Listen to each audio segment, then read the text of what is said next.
Hello दोस्तों, good morning. Daily जी के GS series में आप सबका स्वागत है। आज के सेशन में हम लोग हिस्ट्री के क्वेश्चन को करेंगे। तो आइए आज का सेशन शुरू करते हैं। आज का पहला क्वेश्चन है, चंद्रगुप्त मौर्य का पुत्र कौन था? तो यहाँ पे हम लोग देखते हैं जो चंद्रगुप्त मौर्य था, ये जो था ये मौर्य वंश था। मौर्य साम्राज्य जो था उसका संस्थापक था। तो मौर्य वंश का संस्थापक कौन है? ये है चंद्रगुप्त मौर्य। और ये जो है जो धनानंद था, नंद वंश का शासक, उसको पराजित करके ये मौर्य जो साम्राज्य है उसको उसकी स्थापना की थी। और इसका जो चंद्रगुप्त मौर्य है, इसका जो एक और नाम है, इसको ग्रीक नाम से बोला जाता था।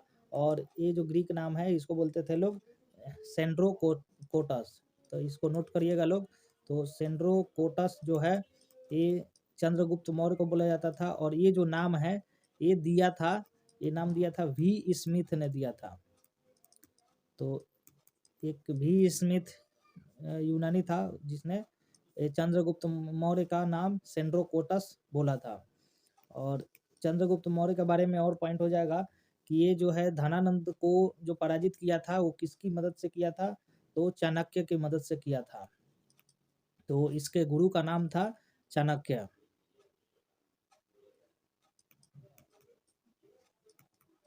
और जो चाणक्य है ये इनका बुक था, जो इनकी जो बुक है उस बुक का नाम था अर्थशास्त्र।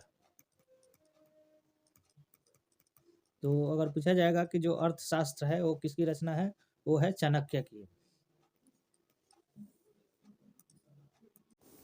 और चंद्रगुप्त मौर्य के बारे में एक पॉइंट हो जाएगा कि जो यूनानियों को पराजित करने वाला जो शासक था वो था चंद्रगुप्त मौर्य। और जो यूनानियों में जो एक सेलुकस था, सेलुकस को पराजित किया था। इसको नोट करिएगा लोग। तो सेलुकस को पराजित किया था। और सेलुकस का एक राजदूत था जो चंद्रगुप्त मौर्य के दरबार में आया था और उसका नाम था मेगस्थनीज।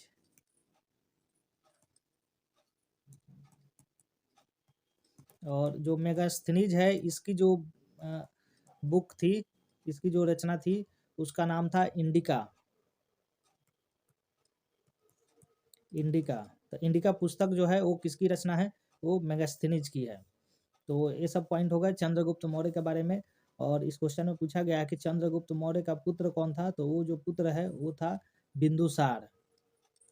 तो चंद्रगुप्त मौर्य का सन हो गया बिंदुसार। और बिंदुसार के बारे में नोट करिएगा लोग कि जो बिंदुसार है इसको ग्रीक भाषा में अमित्र घात बोला जाता था। इसका जो दूसरा नाम था वो था अमित्र घात। तो अमित्र घात के नाम से किसको जाना जाता था? वो था बिंदुसार को।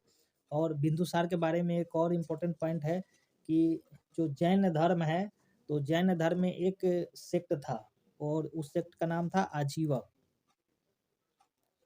आजीवक। तो आजीवक को फॉलो करने वाला कौन था? वो था बिंदुसार। तो इस क्वेश्चन का जो आंसर है वो हो जाएगा ऑप्शन नंबर एक। चंद्रगुप्त मौर्य का पुत्र बिंदुसार था। और बिंदुसार का पुत्र कौन था? वो था अशोक। नेक्स्ट क्वेश्चन है, निम्नलिखित में से वह कौन है जिसका नाम देव नाम प्रियदर्शी था? तो जो यहाँ पे देव नाम प्रियदर्शी से जाना जाता था वो है राजा अशोक। तो अशोक का नाम, उसको देव नाम प्रियदर्शी के नाम से भी जाना जाता था। और ये जो नाम है ये लिखा हुआ था एक लेख में, जिस लेख का बोलते हैं लोग गुर्जरा लेख। तो गुर्जरा जो लेख है उसमें जो अशोक है, अशोक का नाम देव नाम प्रियदर्शी था। और अब यहाँ पे देख लेते हैं लोग कि जो यहाँ पे अशोक है, अशोक के बारे में कुछ पॉइंट को। अशोक के बारे में जो पहला पॉइंट है कि ये जब राजा बना था तो राजा बनने के जो इसका 8वां साल था, 8वें वर्ष, ये 8वें वर्ष हुआ था कलिंग युद्ध। तो कलिंग युद्ध हुआ था अशोक के राजा बनने के 8वें वर्ष में। और ये हुआ था 261 BC में। और यहाँ पे पॉइंट बनेगा कि जो कलिंग युद्ध हुआ था तो उसके बाद अशोक ने अपना धर्म परिवर्तन किया था और बौद्ध धर्म को मानने लगा था। तो इसका जो धर्म परिवर्तन ये करवाया था, ये मोगली पुत्र तीस ने करवाया था। तो मोगली पुत्र तीस द्वारा इसका धर्म परिवर्तन करवाया गया था। और इसने जो है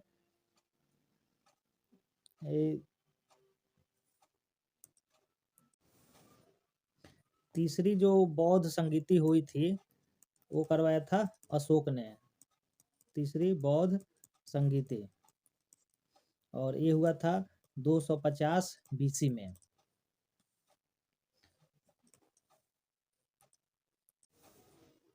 और जो अशोक है ये अपने शासन के जो 10वें वर्ष जो है बोध गया का दौरा किया था। तो 10वें वर्ष इसने बोध गया का दौरा किया और अपने शासन के 20वें वर्ष में ये नेपाल का दौरा किया था। तो ये हो गए अशोक से कुछ इम्पोर्टेंट पॉइंट, और इस क्वेश्चन का जो आंसर है हो जाएगा option number A. Next question है, अशोक के शिलालेख की लिपि में खुदे हुए हैं। ये जो अशोक के जो शिलालेख हैं वो किस भाषा में खुदे हुए हैं? तो यहाँ पे देखते हैं लोग जो अशोक के शिलालेख हैं। जो अशोक के शिलालेख हैं उसकी अगर संख्या पूछा जाए तो वो है टोटल 14 शिलालेख हैं। तो अशोक के 14 शिलालेख हैं और इसमें से देखते हैं लोग कि ये जो पहला जो शिलालेख है इस पे जो वर्णन किया गया है वो किया गया है कि जो इसमें लिखा गया है कि जो संपूर्ण प्रजा है वो मेरी संतान की तरह है। तो और इसमें एक और पॉइंट है कि जो इसमें पशु बलि हो है तो पशु बलि को इसमें प्रतिबंधित किया गया है। तो पशु बलि को प्रतिबंधित किया गया है, ये पहले शिलालेख में लिखा हुआ है। तो पशु बलि पर प्रतिबंध ये किस शिलालेख में है? ये पहले शिलालेख में है। और यहाँ पे जो प्रजा है वो प्रजा को बोला गया है कि प्रजा मेरी संतान है। और यहाँ पे जो दूसरा शिलालेख है उसमें जो है ये मानव चिकित्सा और पशु चिकित्सा के बारे में इसमें लिखा हुआ है। तो पशु और जो मानव चिकित्सा है उसके बारे में लिखा हुआ है।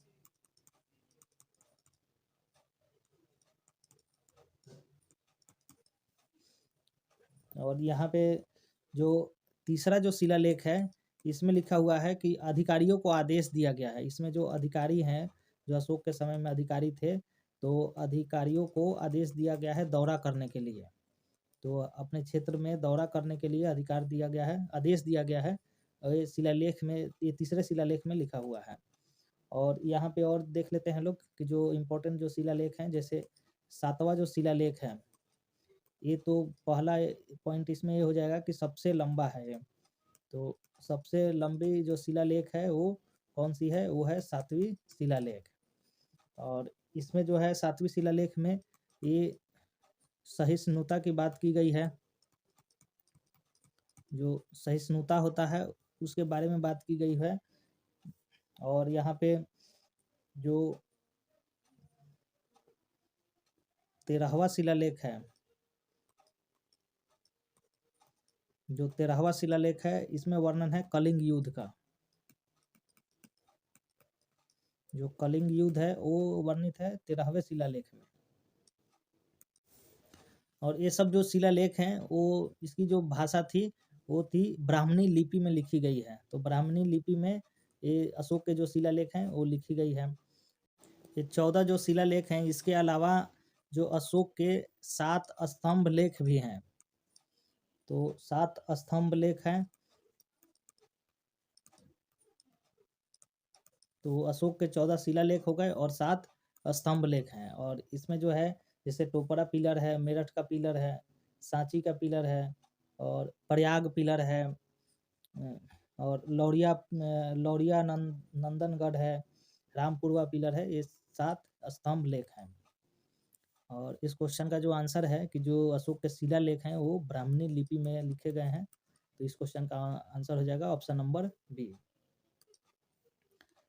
नेक्स्ट क्वेश्चन है, सातवाहन का सबसे बड़ा शासक कौन था? यहाँ पे जो सातवाहन वंश था इसको देख लेते हैं हम लोग। तो सबसे पहले तो जो इसका जो कार्यकाल है वो कार्यकाल था 28 BC से लेकर के ये 3rd सेंचुरी तक था। तो 3rd सेंचुरी तक था, तो लगभग ये हो गए ये 450 सालों तक सातवाहन वंश शासन किया था, 450 वर्षों तक। और यहाँ पे जो सातवाहन वंश है, अगर इसकी संस्थापक का बात किया जाए तो इसका जो संस्थापक है वो था सिमुक। तो सातवाहन वंश का संस्थापक ये हो गया सिमुक। और उसके बाद अगर इसमें बात किया जाए कि जो सातवाहन वंश है इसमें जो पहला जो महान राजा था वो था सतकर्णी प्रथम। तो ये था पहला महान राजा। और उसके बाद अगर बात किया जाए कि दूसरा महान राजा कौन था, वो था हाल। तो ये था दूसरा महान राजा। और अगर बात किया जाए कि सातवाहन वंश है इसका जो महानतम राजा है कि सबसे बड़ा शासक कौन है, तो वो था गौतमी पुत्र सतकर्णी। तो यहाँ पे गौतमी पुत्र सतकर्णी ये जो था सातवाहन वंश का सबसे महानतम राजा था, सबसे ग्रेटेस्ट रूलर था, सबसे बड़ा शासक। तो अब देखते हैं लोग जो गौतमी पुत्र सतकर्णी है इसके बारे में कुछ इम्पोर्टेंट पॉइंट को। तो इसके बारे में सबसे पहले ये हो जाएगा कि जो पहले जो शीशे के सिक्के जो चलाए थे वो चलवाए थे सातवाहन वंश में गौतमी पुत्र सतकर्णी द्वारा। तो शीशे के सिक्के ये किसके समय चले थे? ये चले थे सातवाहन वंश में गौतमी पुत्र सतकर्णी के शासनकाल में। और ब्राह्मणों को भूमि दान करने की प्रथा किसने चलवाई थी? ये भी चलवाई थी गौतमी पुत्र सतकर्णी ने। तो यहाँ पे नोट करिएगा लोग, ब्राह्मणों को भूमि दान करने की प्रथा। तो ब्राह्मणों को भूमि दान करने की प्रथा ये गौतमी पुत्र सतकर्णी द्वारा चलवाया गया था। और इसके बारे में पॉइंट हो जाएगा कि ये जो गौतमी पुत्र सतकर्णी है इसकी जो माता का नाम था वो था जो गौतमी था। तो इसने क्या किया था कि अपने नाम के आगे माता का नाम लगवाया था। तो माता का नाम अपने नाम के आगे लगवाने की जो प्रथा शुरू की थी वो शुरू किया था गौतमी पुत्र सतकर्णी ने। और यहाँ पे जो सातवाहन वंश है अगर इसका अंतिम शासक पूछा जाए कि इसका अंतिम शासक कौन था, तो वो था पुलवामी तृतीय था। और यहाँ पे इस क्वेश्चन का जो आंसर हो जाएगा कि सातवाहन वंश का सबसे बड़ा शासक वो है गौतमी पुत्र सतकर्णी। इस क्वेश्चन का आंसर हो जाएगा ऑप्शन नंबर बी।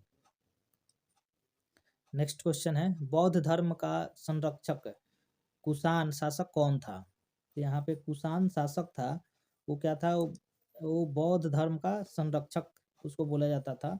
ये बौद्ध धर्म का संरक्षक है कुषाण शासक। तो अब देखते हैं लोग कि जो कुषाण शासक है ये कौन किसको बोला जाता है बौद्ध धर्म का संरक्षक? तो ये बोला जाता है ये कनिष्क को। तो कनिष्क जो है कुषाण शासक का राजा था और इसको बोला जाता था बौद्ध धर्म का संरक्षक। तो अब देख लेते हैं लोग यहाँ पे कनिष्क के बारे में। तो इसके बारे में पहला भी पॉइंट हो जाएगा कि इसको जो है अशोक द्वितीय के नाम से जाना जाता है। ये अशोक इसको द्वितीय भी बोला जाता था और वो इसलिए बोला जाता था कि इसने क्या करवाया था, ये जो चौथी जो बौद्ध संगीति हुई थी, जो चौथी बौद्ध संगीति हुई थी ये इसने करवाया था, बौद्ध संगीति करवाया था। और ये बौद्ध धर्म का संरक्षक भी था इसलिए इसको अशोक द्वितीय के नाम से भी जाना जाता है। तो और इसने इसके बारे में और एक पॉइंट हो जाएगा कि जो शक संवत था, तो शक संवत शुरू किया था ये कनिष्क ने। और शक संवत जो है ये शुरू किया गया था 78 ईस्वी में। तो 78 ईस्वी में शुरू किया गया था शक संवत कनिष्क के द्वारा। और यहाँ पे जो एक जो कला था जिसका नाम था गंधार कला, और इसका शुरुआत किया था कनिष्क ने।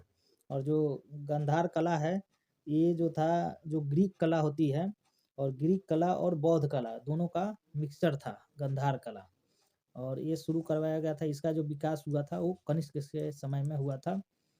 और यहाँ पे एक पॉइंट हो जाएगा कि जो कुषाण वंश था, तो इसका जो अंतिम राजा था वो था वासुदेव। तो कुषाण वंश का अंतिम राजा वो था वासुदेव। और इस क्वेश्चन का जो आंसर है वो हो जाएगा option number D. Next question है, महरौली में जंग रहित लौह स्तंभ किसने स्थापित किया था? ये जो महरौली का जो पिलर है इसको स्थापित करवाया गया था गुप्त वंश के द्वारा। तो यहाँ पे सबसे पहले हम लोग देखते हैं जो गुप्त वंश है इसके बारे में। तो अगर पूछा जाए कि जो गुप्त वंश है इसका जो संस्थापक है वो ये कौन है, तो वो है चंद्रगुप्त मौर्य।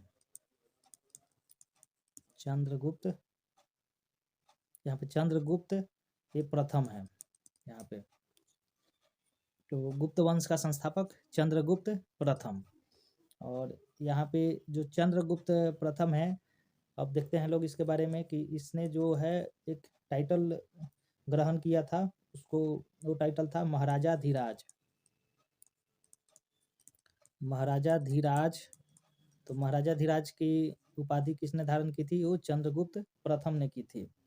और जो चंद्रगुप्त प्रथम है इसका जो कार्यकाल था वो था 319 ईस्वी से ये था 335 ईस्वी तक। और 319 में एक इसने संवत स्टार्ट किया था, गुप्ता संवत। तो यहाँ पे गुप्त संवत जो है ये स्टार्ट किया था कब? 319 ईस्वी में। और चंद्रगुप्त मौर्य जो है ये इसने एक सोने के सिक्के चलवाया था,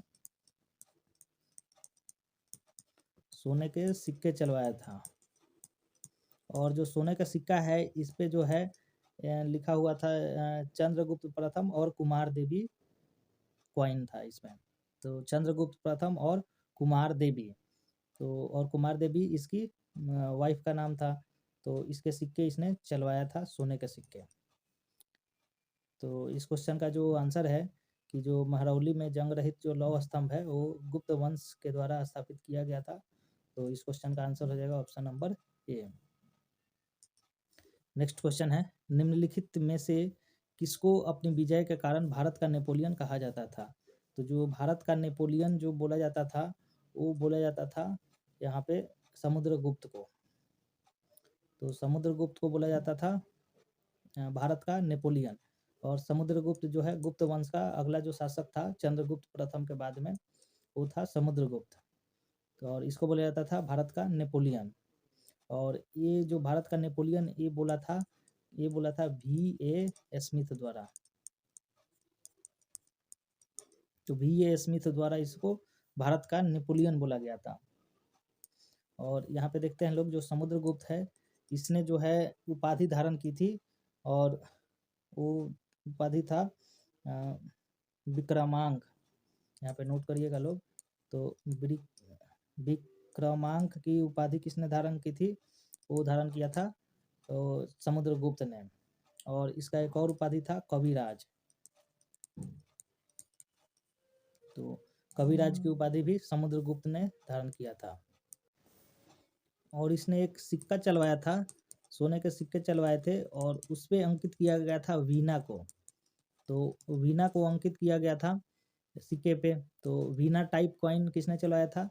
अगर ऐसे पूछा जाएगा तो हो जाएगा समुद्रगुप्त द्वारा चलवाया गया था वीना टाइप कॉइन। और इस क्वेश्चन का जो आंसर है वो हो जाएगा option number D. Next question है, गुप्त राजा जिसने विक्रमादित्य की उपाधि ग्रहण की थी। तो जो गुप्त वंश है उसमें एक राजा था जिसने विक्रमादित्य की उपाधि धारण की थी, वो था यहाँ पे चंद्रगुप्त द्वितीय। तो चंद्रगुप्त द्वितीय ने विक्रमादित्य की उपाधि ग्रहण की थी। और यहाँ पे देखते हैं लोग, जो चंद्रगुप्त द्वितीय है इसके बारे में, ये इसको बोला जाता है कि सबसे महानतम राजा था। ये ग्रेटेस्ट रूलर है गुप्त वंश का, ग्रेटेस्ट रूलर, सबसे महानतम राजा वो कौन है? चंद्रगुप्त द्वितीय। और इसके जो शासनकाल में एक चाइनीज यात्री आया था जिसका नाम था फाहियान। तो ये चाइनीज यात्री फाहियान आया था, ये आया था 399 ईस्वी में। तो इसके काल में चाइनीज यात्री आया था फाहियान 399 ईस्वी में। और यहाँ पे हो जाएगा कि जो चंद्रगुप्त द्वितीय है इसने इसके दरबार में 9 रत्न थे।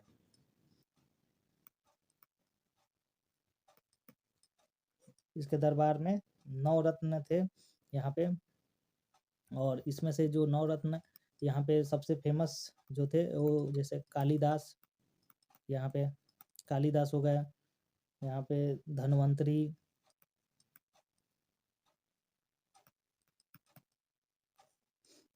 हो गए, यहाँ पे हरिसेन हो गए।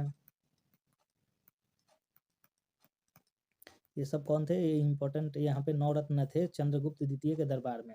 और कालिदास की जो रचना है ये है मेघदूत। तो और यहाँ पे धन्वंतरी जो हैं ये चिकित्सक थे। तो जो चंद्रगुप्त द्वितीय हैं इसके शासनकाल में इस चिकित्सक कौन थे? वो धन्वंतरी थे।